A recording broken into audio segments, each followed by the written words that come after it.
નમસ્કાર મિત્રો, જય કેદારનાથ મિત્રો। આજના વિડીયોની અંદર આપણે જોવાના છીએ કે યુટ્યુબ ચેનલ છે એ મોનોટાઇઝેશન કેવી રીતે થાય છે અને એના કયા કયા નીતિ નિયમો છે, કયા કયા પ્રકારના રૂલ્સ છે અને કેવી રીતે આપણે એને મોનોટાઇઝેશનમાં મોકલીએ ત્યારે રિવ્યૂ કરે છે। તો જો તમે એક નવા કન્ટેન્ટ ક્રિએટર છો, નવી યુટ્યુબ ચેનલ તમે ચાલુ કરી છે અથવા તો તમે નવી યુટ્યુબ ચેનલ આ 2026ની અંદર ચાલુ કરવાના છો, તો આ મોનોટાઇઝેશન વિશેની જે માહિતી છે એ તમારે સૌથી પહેલાં મેળવી લેવી પડશે। કારણ કે જો તમે કંઈ પણ પ્રકારની ભૂલ કરેલી હશે તો તમારી રિવ્યૂમાં મોકલેલી યુટ્યુબ ચેનલ છે એને મોનોટાઇઝેશન નહીં કરે અને એને રિજેક્ટ કરી દેશે। તો મિત્રો, યુટ્યુબ ચેનલને મોનોટાઇઝેશનમાં મોકલતા પહેલાં આ વિડીયો ચોક્કસથી જોજો અને જો આ વિડીયો તમને પસંદ આવે તો આ વિડીયોને શેર કરી દેજો, વિડીયોને લાઇક કરી દેજો અને મારી આ ચેનલને સબસ્ક્રાઈબ કરી લેજો। તો મિત્રો, યુટ્યુબ હવે પહેલાંના સમય જેવું નથી રહ્યું। યુટ્યુબની અંદર પહેલાં કેવું હતું કે તમે એક ચેનલ ક્રિએટ કરો અને કોઈ પણ એક વિડીયોને એની અંદર અપલોડ કરો એટલે મોનોટાઇઝેશન થઈ જતી હતી, પણ હવે દિવસે ને દિવસે યુટ્યુબે પોતાના નિયમોને ચેન્જીસ કરતી ગઈ છે અને અત્યારે 2026ની અંદર યુટ્યુબ ચેનલને જો તમારે મોનોટાઇઝેશનના રિવ્યૂમાં મોકલવી હોય તો સૌથી પહેલી વસ્તુ તમારે ખાસ જોવાની છે કે આના નીતિ નિયમો શું છે, આની ગાઈડલાઇન્સ શું છે। આ વિડીયોની અંદર હું સંપૂર્ણ માહિતી તમને આપું છું, તો આ વિડીયોને તમે સ્કીપ કર્યા વગર ધ્યાનથી જોજો, જેથી કરીને તમે પણ તમારી નવી ચેનલને જ્યારે મોનોટાઇઝેશન માટે રિવ્યૂમાં મોકલો ત્યારે કોઈ પણ પ્રકારનો પ્રોબ્લેમ ના આવે અને તમે આ વિડીયો જોઈને ચેક પણ કરી શકો કે તમારે શું શું આમાં હજી બાકી રહી ગયું છે। તો સૌથી પહેલી વસ્તુ તમને મિત્રો એ જણાવી દઉં કે યુટ્યુબ ચેનલને મોનોટાઇઝ કરવામાં બે પ્રકારથી થઈ શકે છે। એક છે શોર્ટ વિડીયો દ્વારા મોનોટાઇઝ કરવી અને બીજું છે ફૂલ વિડીયો દ્વારા મોનોટાઇઝ કરવી। અને એમાં પણ હવે યુટ્યુબે એનો ક્રાઇટેરિયા અમુક ફેરફાર પણ કર્યો છે। હવે તમે હાફ મોનોટાઇઝ પણ કરી શકો છો। તો આપણે સૌથી પહેલાં જોઈ લઈએ કે હાફ મોનોટાઇઝ છે એ કેવી રીતે થશે અને એમાં શું શું આપણને બેનિફિટ મળશે। હાફ મોનોટાઇઝ છે એ આપણે જ્યારે કરશું ત્યારે એમાં પણ બે વિભાગ છે। શોર્ટ વિડીયો દ્વારા પણ તમે મોનોટાઇઝ કરી શકો છો અને ફૂલ વિડીયો દ્વારા પણ તમે મોનોટાઇઝ કરી શકો છો। તો આપણે વાત કરીએ પહેલાં હાફ મોનોટાઇઝ શોર્ટ વિડીયો દ્વારા। તો જ્યારે હાફ મોનોટાઇઝ કરાવશો ત્યારે જે શોર્ટ વિડીયો છે એની અંદર 3 મિલિયન વ્યુઅર હોવા જોઈએ અને એ પણ 90 દિવસની અંદર, અને એ સમયે તમારા સબસ્ક્રાઈબર 500થી અપ હોવા જોઈએ। જો તમારા સબસ્ક્રાઈબર 500થી અપ છે અને 90 દિવસની અંદર તમે તમારા શોર્ટ વિડીયો ઉપર 3 મિલિયન વ્યુઅર લઈ આવેલા છો તો તમારી ચેનલ હાફ મોનોટાઇઝ થઈ જશે। ત્યાર પછી વાત આવે છે મિત્રો ફૂલ વિડીયો ઉપર મોનોટાઇઝ કરવું। તો ફૂલ વિડીયો ઉપર મોનોટાઇઝ કરવા માટે તમારા વિડીયોનો વોચ ટાઈમ 3000 કલાક હાલેલો હોવો જોઈએ અને તમારા સબસ્ક્રાઈબર 500 હોવા જોઈએ, તો તમારી ચેનલ હાફ મોનોટાઇઝ થઈ જશે। હવે હાફ મોનોટાઇઝની અંદર અને ફૂલ મોનોટાઇઝની અંદર શું તફાવત છે એ તમને કહી દઉં છું। હાફ મોનોટાઇઝેશન તમારી ચેનલ થઈ જશે એટલે એની અંદર જે એડ ચાલે છે, એડ દ્વારા જે એડસેન્સ દ્વારા તમને પેમેન્ટ મળે છે એ પેમેન્ટ તમને હાફ મોનોટાઇઝેશનમાં નહીં મળે।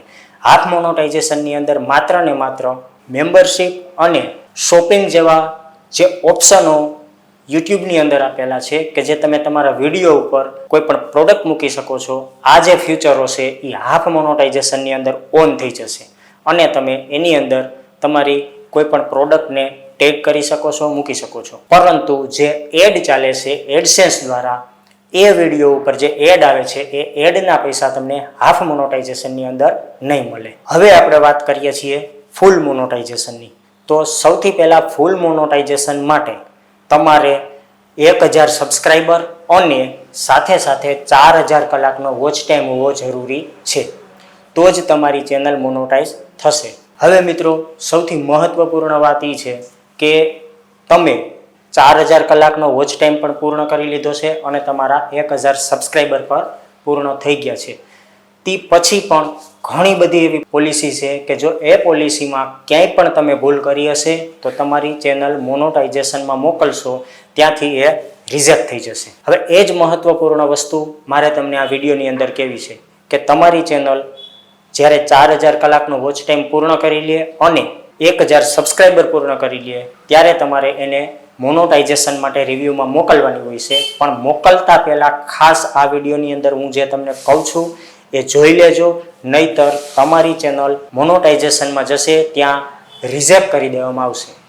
તો સૌથી પહેલી વાત આપણે એ કરીએ કે તમારી ચેનલ ઉપર એક પ્રોફેશનલ તમારો લોગો લાગેલો હોવો જરૂરી છે. ત્યાર પછી તમારી ચેનલ ઉપર જે ઉપર બેનર લગાડવામાં આવે છે એ બેનર લગાડેલું પણ હોવું ખૂબ જ જરૂરી છે. ત્યારબાદ તમારી ચેનલનું જે અબાઉટ સેક્શન છે એમની અંદર પણ ડિટેલ્સ ભરેલી હોવી જરૂરી છે. જો આ ડિટેલ્સ ભરેલી નહીં હોય, લોગો નહીં હોય કે તમારું બેનર લગાવેલું નહીં હોય તો તમારી ચેનલ મોનોટાઇઝેશનમાં જશે ત્યાં રિજેક્ટ કરી દેવામાં આવશે. હવે વાત આવે વિડીયોની, તો જે વિડીયો તમે અપલોડ કરેલા છે એ વિડીયોની અંદર તમારા ઓરિજિનલ વિડીયો હોવા જરૂરી છે.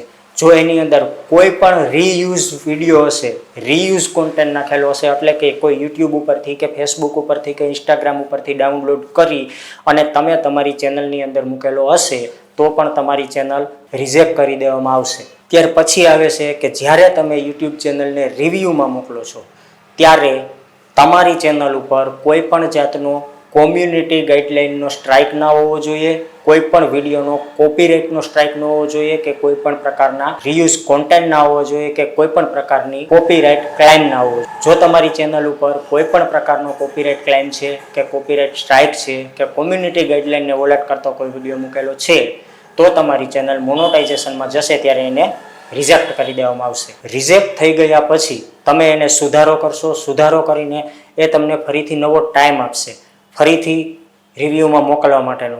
તો એના કરતાં આપણે પહેલાં જ આપણી ચેનલને ચેક કરી લેવી, કમ્પ્લેટ આ મારો વિડીયો જોઈ લેજો, જે મેં જણાવ્યું છે એ પ્રમાણે હશે તો તમારી ચેનલ રિજેક્ટ નહીં થાય.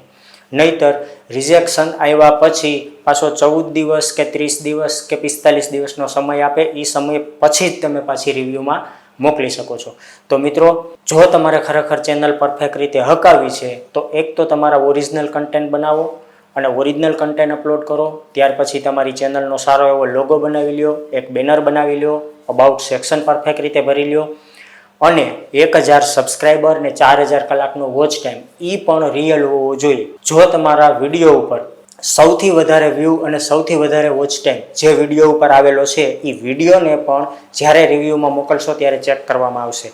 જો એ વિડીયો ઉપર જે વોચ ટાઈમ છે એ વોચ ટાઈમ તમારો ક્યાંયથી ખરીદેલો હોય છે SMM પેનલથી અથવા તો તમે ખુદે એ વિડીયો વોચ કરેલો હશે તમારા કોમ્પ્યુટર કે મોબાઈલની અંદર અને આવી રીતે વોચ ટાઈમ આવેલો હશે તો પણ તમારી ચેનલને રિજેક્ટ કરી દેશે. એટલે જે વોચ ટાઈમ તમારા વિડીયો ઉપર છે એ પણ ઓર્ગેનિક હોવો જોઈએ. તમે માની લો કોઈ પણ વ્યક્તિને, સામેવાળો કોઈ વ્યક્તિ, ભલે લોકેશન અલગ હોય, વ્યક્તિ અલગ હોય, જગ્યા અલગ હોય, પણ એકનો એક વિડીયો તમે વારંવાર વોટ્સઅપ દ્વારા કે કોઈ વ્યક્તિને મોકલતા હશો અને એ વ્યક્તિ વારંવાર તમારા વિડીયોને વોચ કરતો હશે તો પણ એ ફેક વોચ ટાઈમ ગણાશે અને તમારી ચેનલને મોનોટાઇઝેશનમાં રિજેક્ટ કરી દેશે.